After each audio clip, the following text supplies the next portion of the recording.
Mental Diets by Neville Goddard and read to you by Katherine Damstetter. Talking to oneself is a habit everyone indulges in. We can no more stop talking to ourselves than we could stop eating and drinking. All that we can do is control the nature and the direction of our inner conversations. Most of us are totally unaware of the fact that our inner conversations are the cause of the circumstances of our life. We are told that, as a man thinketh in his heart, so is he. But do we know that man's thinking follows the tracks laid down in his own inner conversations? To turn the tracks to which he is tied in the direction in which he wants to go, he must first put off his former conversation, which is called in the Bible the old man, and be renewed in the spirit of his mind. Speech is the image of mind. Therefore, to change his mind, he must first change his speech. By speech is meant by those mental conversations we carry on with ourselves. The world is a magic circle of infinite possibilities and possible mental transformations, for there are an infinite number of possible mental conversations. When a man discovers the creative power of inner talking, he will realize his function and his mission in life. Then he can act to a purpose. Without such knowledge, he acts unconsciously. Everything is a manifestation of the mental conversations which go on in us without our being aware of them. But as civilized beings, we must become aware of them and act with a purpose. A man's mental conversations attract his life. As long as there is no change in his inner talking, the personal history of the man remains the same. To attempt to change the world before we change our inner talking is to struggle against the very nature of things. Men can go around and round in the same circle of disappointments and misfortunes, not seeing them as caused by his own negative inner talking, but as caused by others. This may seem far-fetched, but is a matter of fact which lends itself to research and experiment. The formula the chemist illustrates is not more certainly provable than the formula of this science, by which words are clothed in objective reality. One day a girl told me of her difficulties in working with her employer. She was convinced that he unjustly criticized and rejected her for her very best efforts. Upon hearing her story, I explained that if she thought of him unfair, it was a sure sign that she herself was in need of a new conversation piece. There was no doubt but that she was mentally arguing with her employer, for others only echo that which we whisper to them in secret. She confessed that she had argued mentally with him all day long. When she realized that what she had been doing, she agreed to change her inner conversations with her employer. She imagined that he had congratulated her on her fine work and that she in turn had thanked him for his praise and kindness. To her great delight, she soon discovered that her own attitude was the cause of all that befell her. The behaviors of her employer reversed itself. It echoed, as it had always done, her mental conversations with him. I rarely see a person alone without wondering to what conversation piece is he tied. On what mysterious track is he walking? We must begin to take life consciously. For the solution of all problem lies in this: the second man, the Lord from heaven and all of us, is trying to become self-conscious in the body, that he may be about his Father's business. What are his labors? To imitate his Father, to become master of the Word, master of his inner talking, that he may mold this world of ours into a likeness with the kingdom of love. The prophet said, "Be ye imitators of God as dear children." How would I imitate God? Well, we are told that God calls things that are not seen as though they were seen. and the unseen becomes seen. This is the way the girl called forth praise and kindness from her employer. She carried on an imaginary conversation with her employer from the premise that he had praised her work, and he did. Our inner conversations represent in various ways the world we live in. Our individual worlds are self-revelations of our own inner speech. We are told that every idle word that man shall speak, they shall give account thereof. For by their words they shall be justified, and by their words they shall be condemned. We abandon ourselves to negative inner talking, yet expect to retain command of life. Our present mental conversation do not recede into the past as man believes. They advance into the future to confront us as wasted or invested words. My word, said the prophet, shall not return to me void, but it shall accomplish that which I please, and it shall prosper in all the things whereto I sent it. How should I send my word to help a friend? I would imagine that I'm hearing his voice, that he is physically present, that my hand is on him. I would then congratulate him on his good fortune, tell him that I have never seen him look better. I would listen as though I heard him. I would imagine that he is telling me he has never felt better. He has never been happier. And I would know that in this loving, knowing communion with another, a communion populous with loving thoughts and feelings, that my word was sent, and it shall not return to me void, but it shall prosper in the thing whereunto I sent it. Now is the accepted time. Now is the day of salvation. It is only what is done now that counts, even though its effects may not be visible until tomorrow. We call, not out loud, but by an inner effort of intense intention, to listen attentively as though you heard, is to create. The events and relationships of life are your word made visible. Most of us rob others of their willingness and their ability to be kind and generous by our fixed attitudes towards them. Our attitudes unfold within us in the form of mental conversations. Inner talking from premises of fulfilled desire is the way to consciously create circumstance. Our inner conversations are perpetually outpictured all around us in happenings. Therefore, what we desire to see and hear without, we must see and hear within, for the whole manifested world goes to show us what we have made of the word. If you practice this art of controlled inner speaking, you too will know what a thrill it is to be able to say, and now I have told you before it comes to pass, that when it comes to pass, you might believe. You'll be able to consciously use your imagination to transform and channel the immense creative energies of your inner speech from the mental, emotional level to a physical level. And I do not know what limits, if there are any, to such a process. What is your aim? Does your inner talking match it? It must, you know, if you would realize your aim. For as the prophet asked, can two walk together except they be agreed? And of course the answer is no, they cannot. The two who must agree are your inner conversations and the state desired, that is, what you desire to see and hear without. You must see and hear within. Every stage of a man's progress is made by the conscious exercise of his imagination, matching his inner speech to his fulfilled desire. As we control our inner talking, matching it to our fulfilled desires, we can lay aside all other processes. Then we simply act by clear imagination and intention.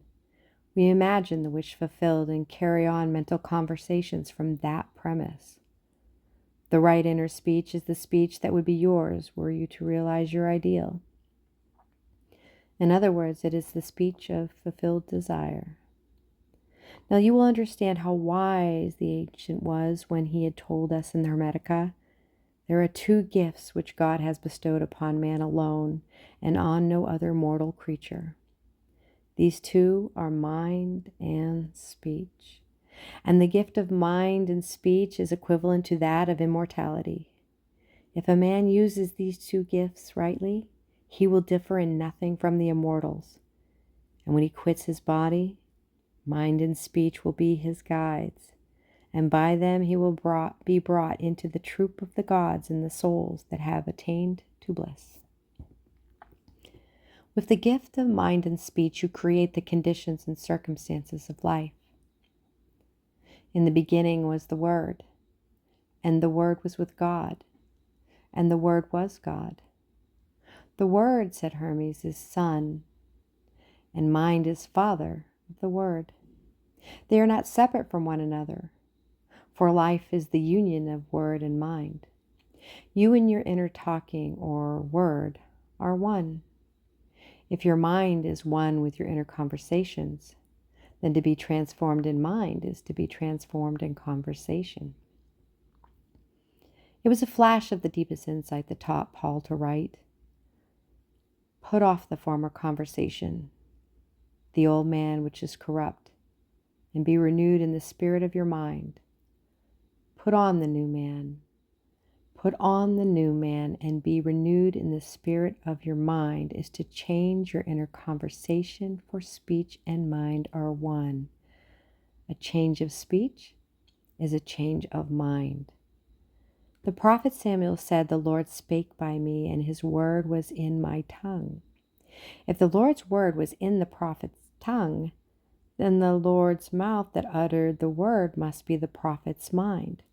For inner conversations originate in the mind and produce little tiny speech movements in the tongue. The prophet is telling us that the mouth of God is the mind of man, that our inner conversations are the word of God creating life about us as we create it within ourselves. In the Bible, you are told that the word is very near to you, in your mouth and in your heart, that you may do it. See, I have set before you this day life and good, death and evil, blessings and cursings. Choose life. The conditions and circumstances of life are not created by some power external to yourself. They are the conditions which result from the exercise of your freedom of choice, your freedom to choose the ideas to which you will respond. Now is the accepted time. This is the day of salvation. Whatsoever things are of good rapport, think on these things. For your future will be formed by the word of God, which is your present inner talking. You create your future by your inner conversations. The worlds were framed by the word of God, that is your inner talking. See ye yonder fields, the sesamum was the sesamum, the corn was corn, the silence the darkness knew, so is a man fate born, the light of Asia. For ends run true to origins. If you would reap success, you must plant success. The idea in your mind which starts the whole process going is the idea which you accept as truth. This is a very important point to grasp, for truth depends upon the intensity of imagination, not upon facts. When the girl imagined that her employer was unfair, his behavior confirmed her imagination. When she changed her assumption of him, his behavior reflected the change, proving that an assumption, though false, if persisted in, will harden into fact. The mind always behaves according to the assumption which it starts. Therefore, to experience success, we must assume that we are successful. We must live wholly on the level of the imagination itself, and it must be consciously and deliberately undertaken. It does not matter if at the present moment external facts deny the truth of your assumption. If you persist in your assumption, it will become a fact. Signs follow, they do not precede. To assume a new concept of yourself is to that extent to change your inner talking or word of God, and is therefore putting on the new man. Our inner talking, though unheard by others, is more productive of future conditions than all the audible promises and threats of men. Your ideal is waiting to be incarnated, but unless yourself offer it human parentage, it is incapable of birth. You must define the person you wish to be, and then assume the feeling of your wish fulfilled in faith that that assumption will find expression through you. The true test of religion is in its use, but men have made it a thing to defend. It is to you that the words are spoken. Blessed is she that believed, for there shall be an accomplishment of those things which were spoken unto her from the Lord. Test it. Try it. Conceive yourself to be one that you want to be, and remain faithful to that conception. For life here is only a training ground for image making. Try and see if life will not shape itself on the model of your imagination. Everything in the world bears witness of the use or misuse of man's inner talking. Negative inner talking, particularly evil and envious inner talking, are the breeding ground of the future battlefields and the penitentiaries of the world.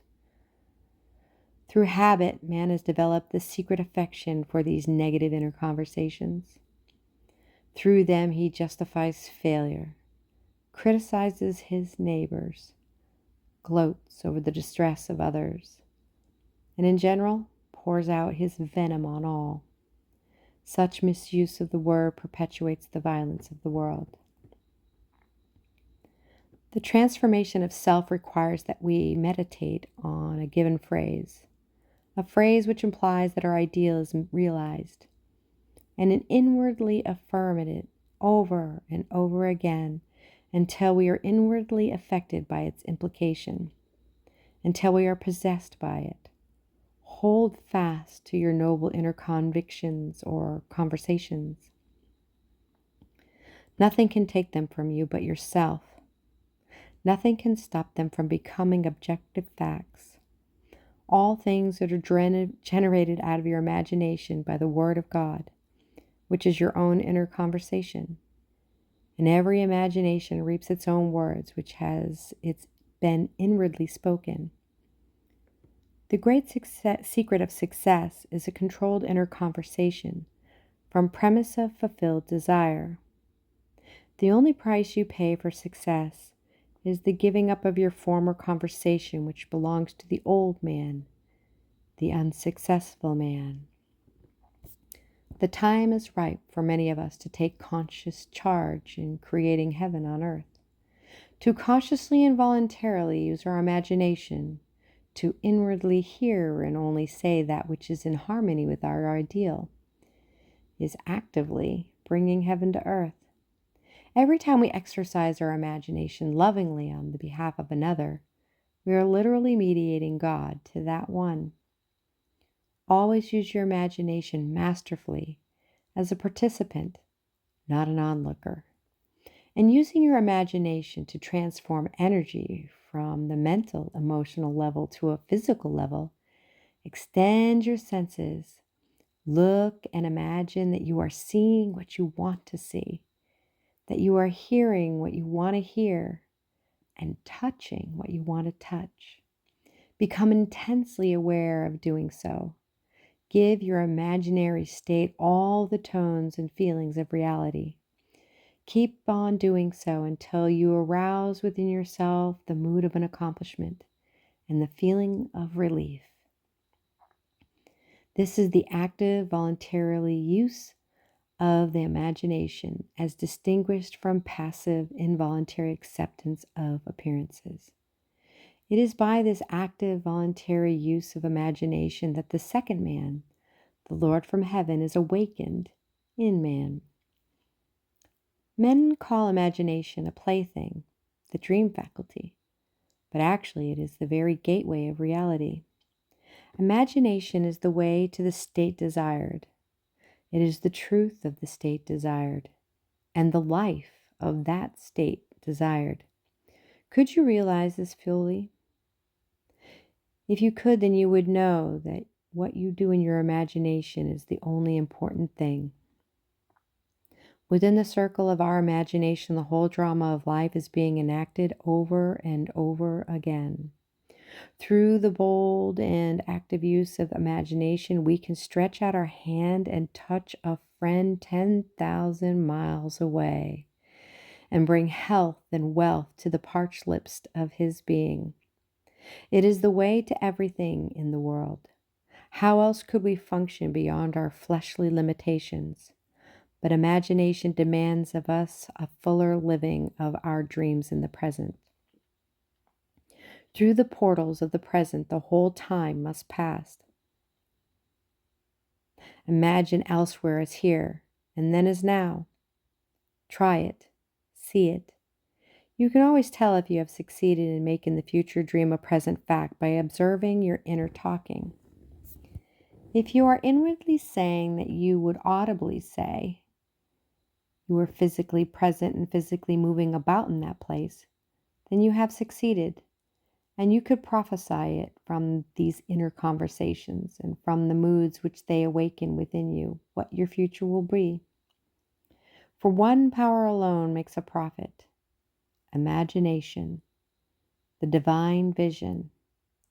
All that we meet is our word made visible, and what we do not now comprehend is related by affinity to the unrecognized forces of our own inner conversations and the moods which they arouse within us. If we do not like what is happening to us, it is a sure sign that we are in need of a change of mental diet. For man, we are told, lives not by bread alone, but by every word that proceeds from the mouth of God. And having discovered the mouth of God to be the mind of man, a mind which lives on words or inner talking, we should feed into our minds only loving, noble thoughts. For with words or inner talking we build our world. Let love's lordly hand raise your hunger and thirst to all that is noble and of good rapport. And let your mind starve ever you raise your hand to a cup love did not fill or a bowl love did not bless, that you may never again have to say, "What have I said? What have I done, O powerful human word?" The end.